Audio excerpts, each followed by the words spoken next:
ছাত্ৰীসকল, আজি তোমালোকক যতীন্দ্ৰনাথ দুৱৰাদেৱৰ মগনিয়াৰ শীৰ্ষক কবিতাটিৰ এটা কথা কবিতাৰ পাঠদান কৰিবলৈ লৈছো। কবিতাটি এটা কথা কবিতা। তোমালোকৰ মনত নিশ্চয় এটা ভাৱ আহিছে যে কথা কবিতা মানেনো কি? কথা কবিতা হৈছে আচলতে এটা কবিতাই য'ত ভাৱ বস্তুটো কবিতাটোৰ কেন্দ্ৰবস্তু হৈ থাকে। আমি সংজ্ঞাৰে যদি বান্ধিব লাগে তেতিয়াহ'লে আমি ক'ব লাগিব যে কোনো আবেদনশীল বা ভাৱব্যঞ্জক পৰিস্থিতিক বিষয়বস্তু হিচাপে লৈ কাব্য ভাৱানুৰঞ্জিত আৰু গদ্যত লিখা নাতি দীৰ্ঘ ৰচনা কথা কবিতা বুলি কোৱা হয়। সংজ্ঞাটো আমি যদি অকণমান বুজাই ক'বলৈ যাওঁ তেতিয়া ক'ব লাগিব যে কথা কবিতাত ভাৱেই প্ৰধান বস্তু। ইয়াত এটাই মাত্ৰ কেন্দ্ৰস্থ ভাৱ থাকিব আৰু সেই কেন্দ্ৰস্থ ভাৱটোৱে প্ৰতিজন পাঠকৰ আবেগক স্পৰ্শ কৰিব পাৰিব লাগিব আৰু এনেকুৱা এটা পৰিস্থিতিক বিষয়বস্তু হিচাপে ল'ব লাগিব যিটো পৰিস্থিতিয়ে সামগ্ৰিকভাৱে ভাৱটোক ব্যঞ্জনা হিচাপে লৈ বিষয়বস্তুটোক উপস্থাপন কৰাত সহায় কৰে। আৰু এনে কবিতা খুব দীঘল হ'ব নালাগিব, চমু কিছুমান ৰচনা। গতিকে কথা কবিতা অসমীয়া সাহিত্যত 19 শতিকাৰ পৰা আৰম্ভ হৈছিল। যতীন্দ্ৰনাথ দুৱৰাই হৈছে প্ৰথম অসমীয়া কথা কবিতাৰ ৰচক আৰু তেখেতে এই কথা কবিতাৰ আদৰ্শটো অনুকৰণ কৰিছিল কিন্তু বিশ্ব সাহিত্যৰ পৰা, য'ত এনে কথা সাহিত্য কথা কবিতাক কোৱা হৈছিল প্ৰ'জ পয়েম। আইভান তুৰ্গেনিভ আছিল এজন ৰুছ সাহিত্যিক কবি। তেখেত হৈছে কথা কবিতাৰ জনক আৰু তেখেতৰ এটা খুব উল্লেখযোগ্য কবিতা দ্য বেগাৰ, এই কবিতাটোৰ যতীন্দ্ৰনাথ দুৱৰাই ভাৱানুবাদ কৰি নাম দিছিল মগনিয়াৰ। আইভান তুৰ্গেনিভৰ সেই কথা কবিতাটো মই দুটামান লাইন কৈ দিলে তোমালোকে যেতিয়া পাঠটো পঢ়িবা নিশ্চয় বুজি পাবা। I was walking along the street. I was stopped by a discreet old beggar. আৰু পাঠটোতো ঠিক তেনেধৰণে প্ৰথমতে আৰম্ভ কৰিছে, মই বাটেদি গৈ আছিলো। এটা বুঢ়া বেমাৰী হাড় ছাল ওলোৱা মগনিয়াৰ আহি মোৰ ওচৰত থিয় হ'লহি। Bloodshot, tearful eyes, blue lips, chorus rays, festering wounds. Oh, how hideously poverty had eaten into this miserable creature. এটা খুব সুন্দৰ আইভান তুৰ্গেনিভৰ এই দ্য বেগাৰ কবিতাটোৰ ভাৱানুবাদ কৰি যতীন্দ্ৰনাথ দুৱৰাই নাম দিছিল মগনিয়াৰ। তোমালোকে মন কৰিবা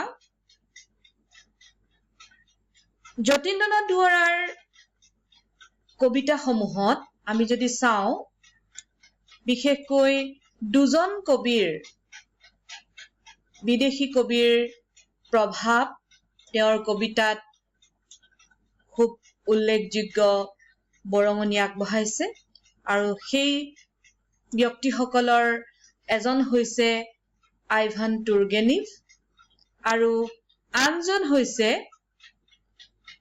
ফাৰ্চী চুফী কবি উমৰ খায়াম। গতিকে এই দুজন ব্যক্তিৰ কবিতাৰ ধাৰা যতীন্দ্ৰনাথ দুৱৰাই অনুকৰণ কৰিছিল।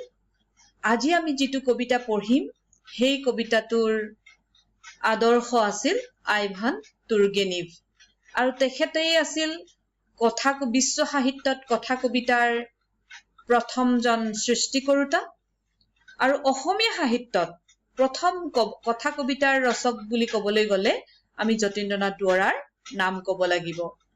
তেখেতৰ এখনেই মাত্ৰ কথা কবিতাৰ পুথি, সেইখন হৈছে কথা কবিতা, আৰু এই পুথিখনেই হৈছে প্ৰথম অসমীয়া কথা কবিতাৰ পুথি। কবিতাটো সম্পৰ্কে আমি কিছু ধাৰণা লৈ লৈছো। আমি বুজি পাইছো যে কবিতাটো এটা কথা কবিতা। কথা কবিতা কাক বুলি আমি সেই বিষয়েও ইতিমধ্যে ক'ব পৰা হৈছো। এতিয়া কথা কবিতাৰ বৈশিষ্ট্যনো কেনেকুৱা, কথা কবিতা হ'বলৈ হলে কি কি বৈশিষ্ট্য তাত থাকিব লাগিব, আমি যদি ক'বলৈ যাওঁ ক'ব লাগিব যে কথা কবিতাত ভাৱেই প্ৰধান বস্তু। ইয়াত এটি মাথোন কেন্দ্ৰস্থ ভাৱ থাকে। দ্বিতীয়তে কথা কবিতা চিত্ৰধৰ্মিতাৰ ওপৰত প্ৰতিষ্ঠিত। তৃতীয়তে কথা কবিতাত ৰূপকৰ সমাবেশ থাকে আৰু ই প্ৰায়ে ৰূপকাত্মক। এই বৈশিষ্ট্য তিনিটাৰ বিশ্লেষণটো মই অলপ পিছতে তোমালোকক কবিতাটোৰ বিশ্লেষণৰ সময়ত কেনেকৈ আমাৰ পাঠ্যপুথিত থকা কবিতাটোত প্ৰভাৱ পৰিছে মই আলোচনা কৰিম। এতিয়া জানিব লাগিব কথা কবিতা আৰু কবিতা এই দুইটাৰ মাজত কিবা পাৰ্থক্য আছে নেকি? যদি আছে, কেনে ধৰণৰ পাৰ্থক্য আছে? সকলোৱে কবিতা পঢ়িছা? এতিয়া আমি আজি যিটো পাঠ্যপুথিত আছে সেই পাঠটো পঢ়িবলৈ লৈছো। আমি এই পাঠটো আমি কৈছো যে কবিতা, কিন্তু ই এটা কথা কবিতা। আৰু এই কবিতাটো তোমালোকে দেখিছা, কিতাপখন সন্মুখত যদি উলিয়াই লৈছা, তোমালোকে দেখিছা যে কবিতাটো সঁচাকৈ এটা গদ্যত লিখা ৰচনা।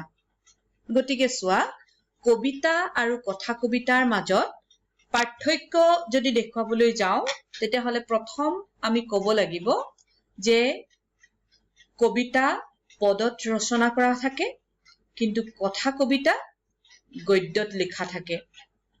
কবিতা সদায় ছন্দোবদ্ধ, কিন্তু কথা কবিতা গদ্যত স্পন্দিত গদ্যত বন্ধা থাকে। ছন্দ নাথাকে, কিন্তু ইয়াত স্পন্দন থাকে। কবিতাত এটাতকৈ অধিক ভাৱৰ কেতিয়াবা সমাবেশ ঘটিব পাৰে, কিন্তু কথা কবিতাত সদায় এটাই মাথোন কেন্দ্ৰস্থ ভাৱ থাকিব পাৰে।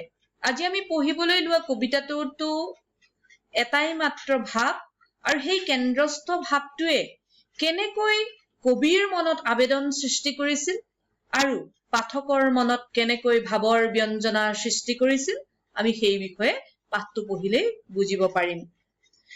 তদুপৰি কবিতাত বিভিন্ন ধৰণৰ অলংকাৰ প্ৰয়োগ কৰা হয়, কিন্তু কথা কবিতাত অলংকাৰ প্ৰয়োগৰ মাত্ৰা তেনেই কম। অৱশ্যে ৰূপক যিহেতু এবিধ অলংকাৰ, কিন্তু আমি কৈছো যে কথা কবিতা ৰূপকাত্মক। কিয়, সেই সম্পৰ্কে আমি কবিতাটোৰ বিশ্লেষণলৈ যাম তেতিয়া আমি নিশ্চয় এই কথা আমি বিশ্লেষণ কৰিম।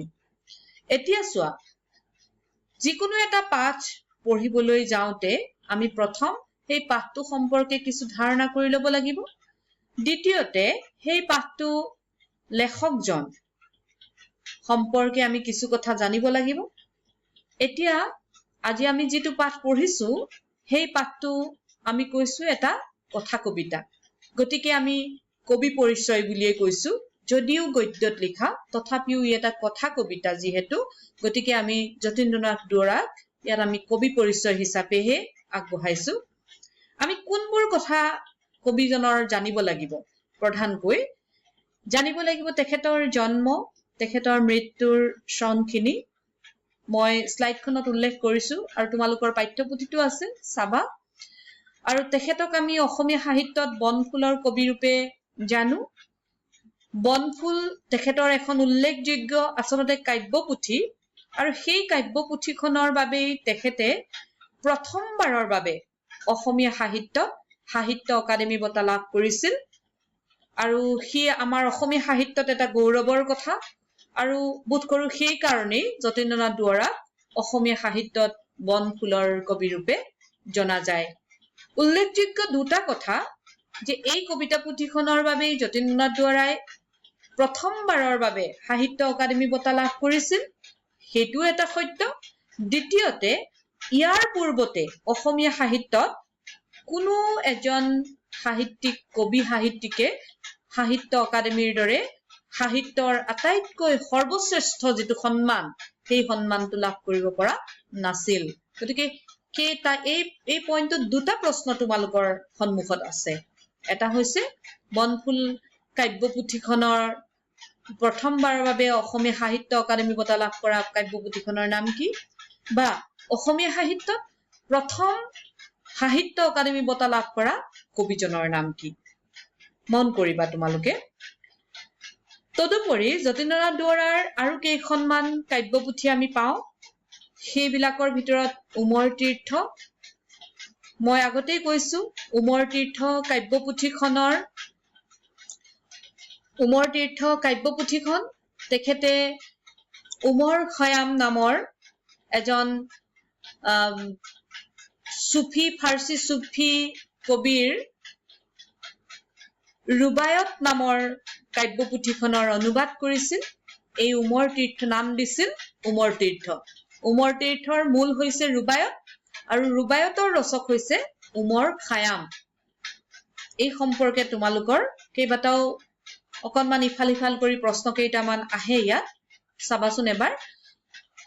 তাৰপিছতে আপোন সুৰ, মিলনৰ সুৰ, মৰমৰ সুৰ, এই কেইখন হৈছে তেখেতৰ উল্লেখনীয় কবিতা পুথি।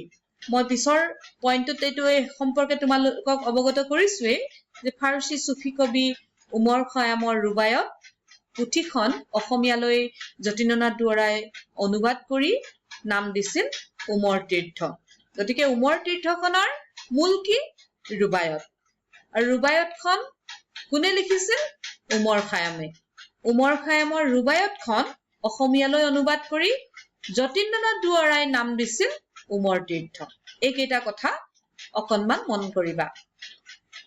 আৰু মগনিয়াৰ শীৰ্ষক যিটো আমি কবিতা আজি পাঠ কৰিবলৈ বা বুজাবলৈ লৈছো, বিশ্লেষণ কৰিবলৈ লৈছো, এই কবিতাটো দুৱৰাৰ অন্যতম এখন কাব্যপুথি কথা কবিতাৰ পৰা লোৱা হৈছে।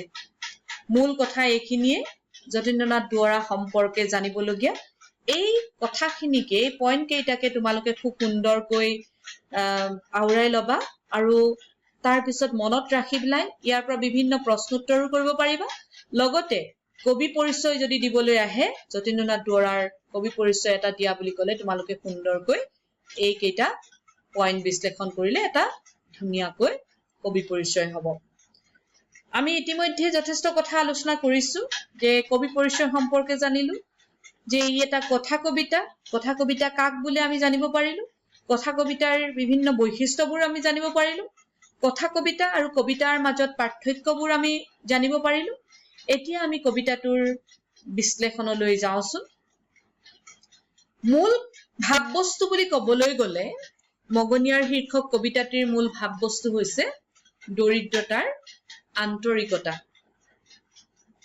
কবিয়ে এদিন বাটেৰে গৈ আছিল। সেইদিনাখন কবি ঘৰৰ পৰা ওলাই যাওঁতে পকেটত এটকা পইচাও নিয়া নাছিল, পকেটত এখন ৰুমালো নিয়া নাছিল, হাতত ঘড়ীও পিন্ধা নাছিল। এনেই বাটেদি ওলাই গৈছিল, আৰু ওলাই যাওঁতে হঠাৎ তেওঁৰ সন্মুখত এজন মগনিয়াৰজনৰ শাৰীৰিক বৰ্ণনা খুব সুন্দৰকৈ কথা কবিতাটোত দাঙি ধৰিছে। সৰ্বশৰীৰত দৰিদ্ৰতাৰ চিন, তাৰ ওঠ হেতা, চকু দুটা ৰঙা, গাত ফটা কাপোৰ, এনেকুৱা বুঢ়া বেমাৰী হাড় ছাল ওলোৱা এজন মগনিয়াৰ তেওঁৰ সন্মুখত হঠাৎ দুহাত মেলি থিয় হৈ ৰলহি। মগনিয়াৰজনক দেখি কবিৰ প্ৰথমতেই দুখ লাগিছিল